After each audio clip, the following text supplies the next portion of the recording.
Welcome back to my channel. তো আজকের recipe হচ্ছে পটলের চপ। তো চলো এখন দেখানো যাক। মা দেখো পটলগুলোকে কেটে নিচ্ছে, লবণ হলুদ মাখিয়ে নেওয়া হয়ে গিয়েছে। আর এখানে আলু সিদ্ধ ছিল, আর এটাকে একটু মাখিয়ে নেব। আলু সোনা কমপ্লিট। তো এবার আলুগুলোকে পটলের মধ্যে ভরে দেব।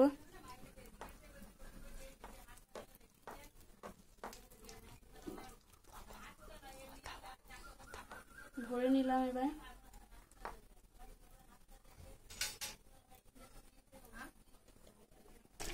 তারপর চপগুলোকে ভেজে নেবে।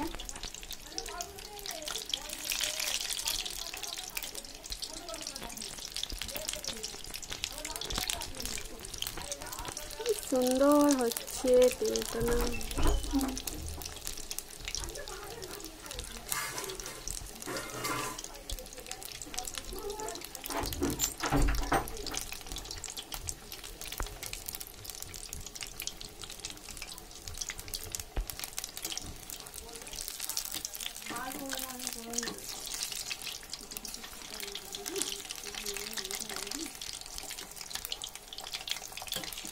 দেখতে পাচ্ছ কেমন বড় বড় হচ্ছে।